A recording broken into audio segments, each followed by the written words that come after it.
கொடுப்பான். சாரடாவோட என்ட்ரி, அவள் அங்கே இருக்க ஒரு கிளாக் ரூமை கிக் பண்ணுறான். அதுலேருந்து இன்னொரு கிளாக் ரூம் வருது, அதுலேருந்து இன்னொரு கிளாக் ரூம் வருது. அப்படியே சடனாக அதுக்குள்ளேருந்து கோடு வரான். அப்படியே ரொம்பவே மாசாக அப்படியே கோடுன்னு சொல்லிட்டு சாரடா முறைக்கிறான்.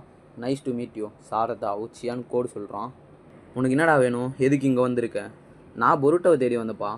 பொருட்டோ தான் 3 வருஷத்துக்கு முன்னாடியே போயிட்டானே, அது எனக்கு தெரியும். நான் அவனை 2 வருஷமாக தேடிட்டு இருக்கேன். இப்போ நான் ரொம்பவே டயர்டாயிட்டேன். உடனே சாரடா, நான் தான் சொல்லிட்டேன்ல அவன் இங்கே இல்லை, நீ வேறு எங்கேயாவது போய் தேடு. ஐயோ, நான் அவன்கிட்ட ஒழுங்காக சொல்ல நினைக்கிறேன். நான் அவனை தேடுறதை எப்பயோ ஸ்டாப் பண்ணிட்டேன். அதனால தான் நான் இங்கே வந்திருக்கேன்.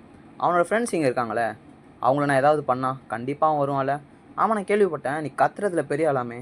இப்போ நான் அவனை டார்ச்சர் பண்ணுறேன், நீ கத்துறேன்னு சொல்ல. அப்போ பொருட்டோ மாதம் ஒரு என்ட்ரி கொடுப்பான் பாருங்க, மூஞ்சி மேலே காலை வைப்பான். இதனால தான்டா எந்த பொண்ணுங்களும் உங்ககிட்ட வரமாட்டாங்க அப்படின்னு சொல்லிட்டு ஒரு மாதிரி மாசான ஒரு ஸ்பீச்சை போட்டு வருவான் பொருட்டோ. கோடு ஒரு மாதிரி ஷாக்காக பார்ப்பான். கோட் பொருட்டோவை அட்டாக் பண்ணுறான். பொருட்டோ அதுலேருந்து அழகாக டாஜ் ஆகுறான். காவாக்கி சென்ஸ் பண்ணிடுறான் பொருட்டோ